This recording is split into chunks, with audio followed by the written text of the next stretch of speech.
সবাইকে তমাস মেতে আবারও স্বাগতম। আশা করি সবাই ভালো আছেন, সুস্থ আছেন।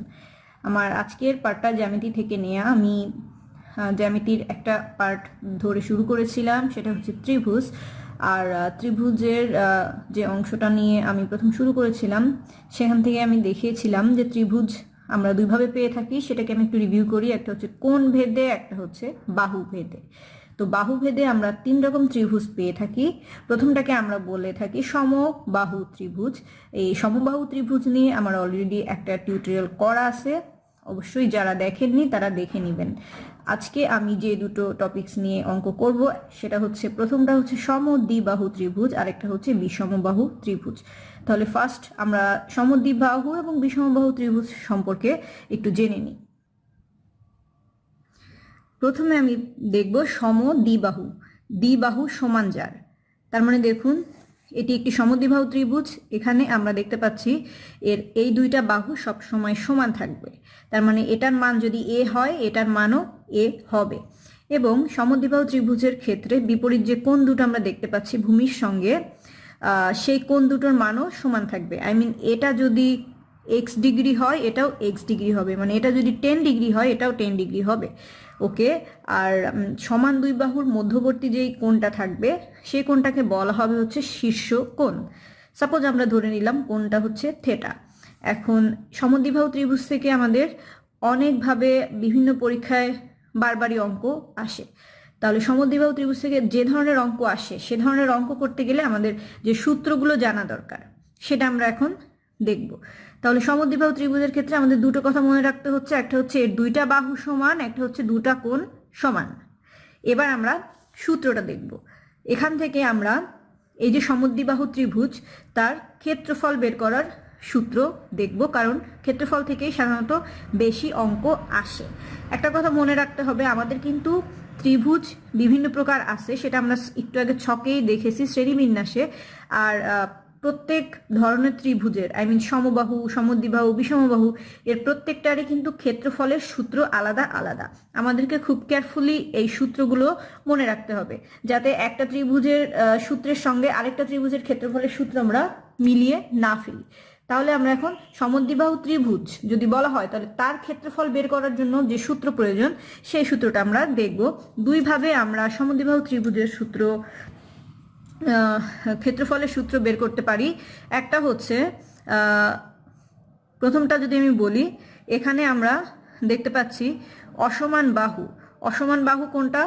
আমাদের চিত্র দিকে আমরা যদি খেয়াল করি, এই যে নিচে যে বাহুটা আছে, যেটাকে আমরা ভূমিও বলতে পারি, সেই অসমান বাহু বাই 4, এরপর √4 ইন্টু সমান বাহু স্কয়ার।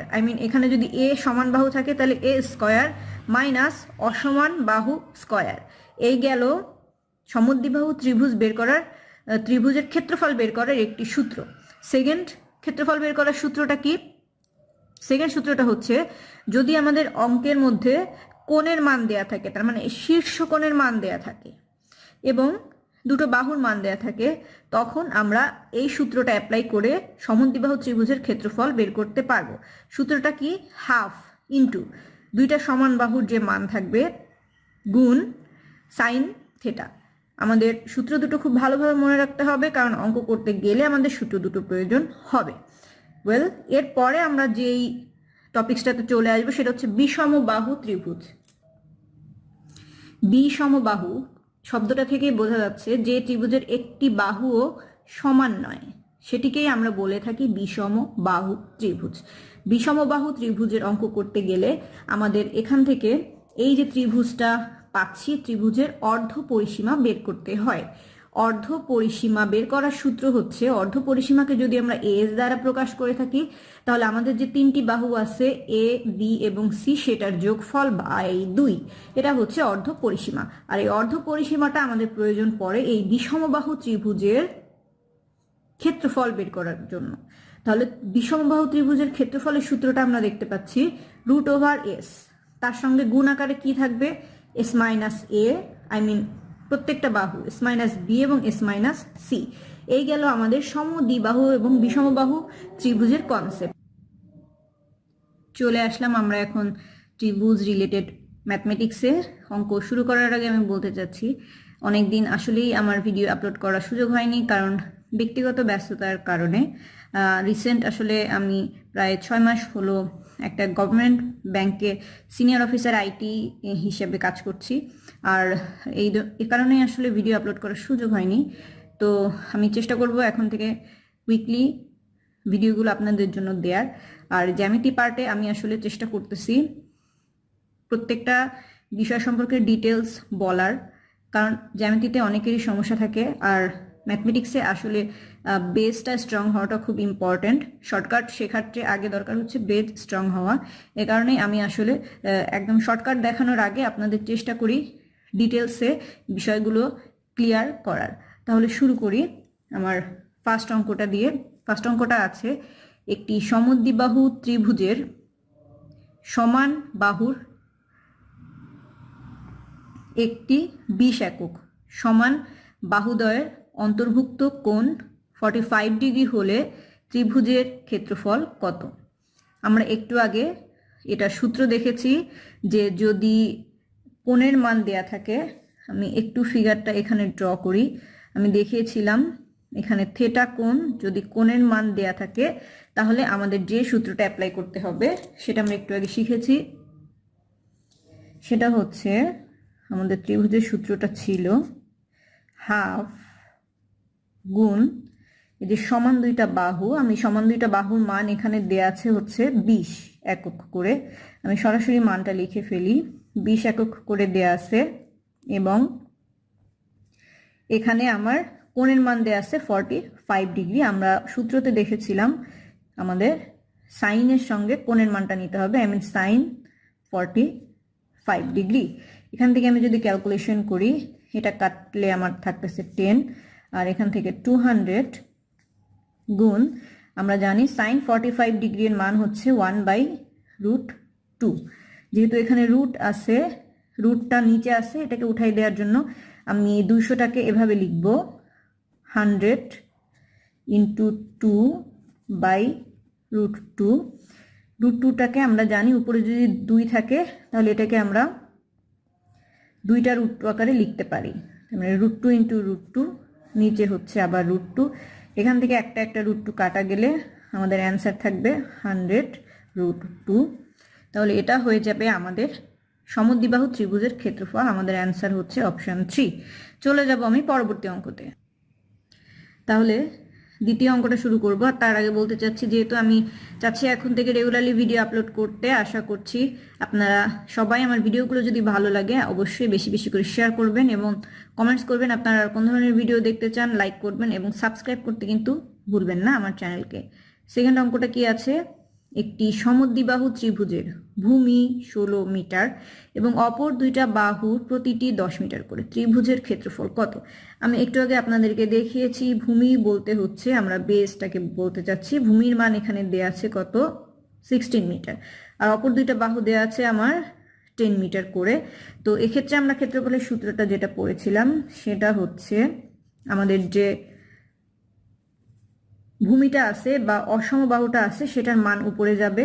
I mean এখানে দেয়া আছে 16, এটা বাই 4, দেন এখানে ছিল √4 ইন্টু, এরপরে ছিল আমাদের যে সমান বাহুটা আছে 4 ইন্টু সমান বাহুর মান তার স্কয়ার মাইনাস, এবার হচ্ছে এই যে অসমান বাহু বা ভূমির মান তার স্কয়ার। ব্যাস এই সূত্রতে যদি আমরা বসাই আমরা পেয়ে যাবো আমাদের অ্যান্সার। এখান থেকে এটা কাটাকাটি করলে থাকবে 4,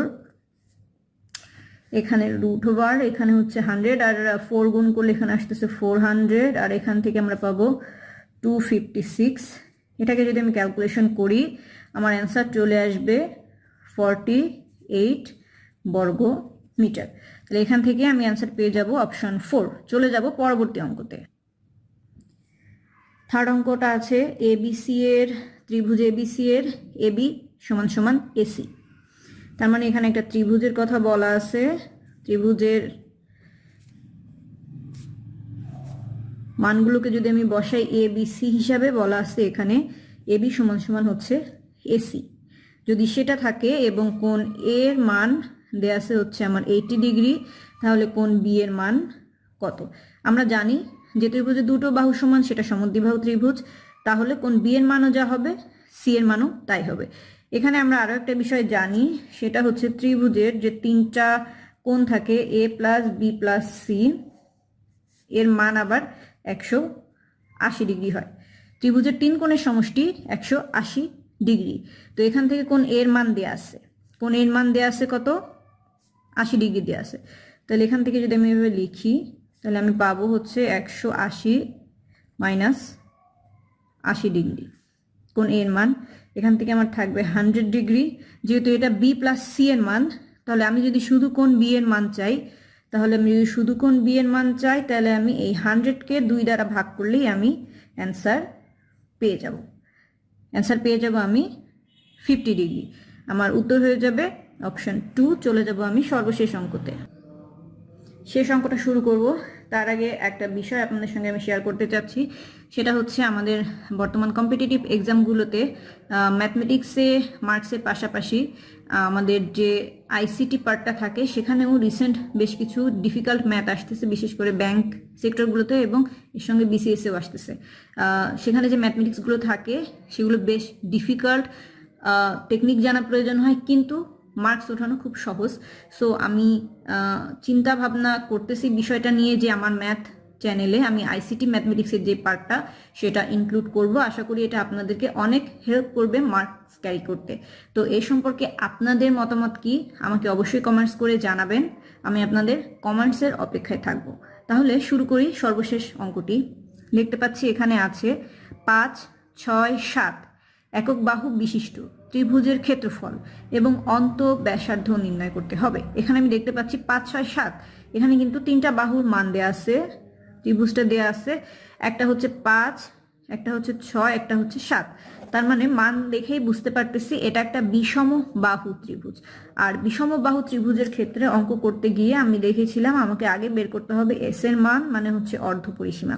আর অর্ধ পরিসীমা সূত্র ছিল এই যে 3টা বাহু দেয়া আছে 5, 6 and 7, এটা ভাগ আমাদের বসাতে হবে 2।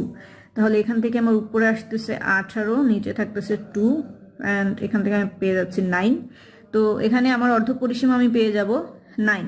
সেক্ষেত্রে আমার যদি ত্রিভুজের ক্ষেত্রফল বের করতে হয়, এটা সূত্র আমি দেখেছিলাম, রুট ওভার এখানে এস এর মান, তার মানে কত 9, তার সঙ্গে প্রত্যেকটা মানকে বিয়োগ করতে হবে পরিসীমা থেকে। তার মানে 9 মাইনাস 5, এখানে আসবে কত 9 মাইনাস 6, আর এরপরে থাকবে 9 মাইনাস 7। তো এখান থেকে আমি পেয়ে যাব, ক্যালকুলেশন করলে 9 এখান থেকে বিয়োগ করলে থাকবে 4, এখান থেকে বিয়োগ করলে থাকবে 3, এখান থেকে বিয়োগ করলে থাকবে 2। খেয়াল করে দেখুন এখানে 3 আছে, 2 আছে, আর ভিতরে আছে 9 এবং 4। তো 9কে যদি আমি রুট করি আমি এটার বাইরে আনতে পারতেছি 3, 3 × 9, আর 4কে যদি রুট করি এটার বাইরে চলে আসবে কত 2, এবং ভিতরে থেকে যাবে 3 আর 2। যেহেতু এই দুটোকে রুট করা যাচ্ছে না, এই দুটো মান আমি রুটের ভিতরেই রাখবো। তাহলে এখান থেকে আমার ক্ষেত্রফলের মান আসতেছে কত 6√6। পেয়ে গেলাম আমি ক্ষেত্রফল। এরপর বলা আছে অন্ত ব্যাসার্ধ নির্ণয় করার কথা। মনে রাখবেন অন্ত ব্যাসার্ধ, সেটাকে যদি আমি আর ধরি তাহলে এটা বের করার সূত্র হচ্ছে আমার যে ক্ষেত্রফলটা বের হলো সেই ক্ষেত্রফল ভাগ অর্ধ পরিসীমা। তাহলে আমার ক্ষেত্রফলের মান বের হয়েছে কত 6√6, আর আমার অর্ধ পরিসীমার মান ছিল হচ্ছে 9। তাহলে নিচে চলে আসতেছে আমার 9। এখান থেকে আমি কাটাকাটি করলে 3 দিয়ে কাটলে উপরে হচ্ছে 3 × 2 = 6, নিচে আসতেছে 3 × 3 = 9, আর এখানে থাকতেছে √6। এই হয়ে গেল আমার বিষমবাহু ত্রিভুজের অন্ত ব্যাসার্ধ। ওকে, এই ছিল আমার আজকের টপিকস। আশা করি সবাই বুঝতে পারছেন। যদি বুঝে থাকেন আমার অঙ্কগুলো এবং ভালো লেগে থাকে অবশ্যই আমার ভিডিওকে লাইক করবেন, এবং অবশ্যই আপনার ফ্রেন্ডসদের সঙ্গে শেয়ার করবেন, এবং কমেন্টস করতে ভুলবেন না আপনাদের আর নতুন কী কী টপিকস আপনারা দেখতে চান। ভালো থাকবেন, দেখা হবে পরবর্তী টিউটোরিয়ালে।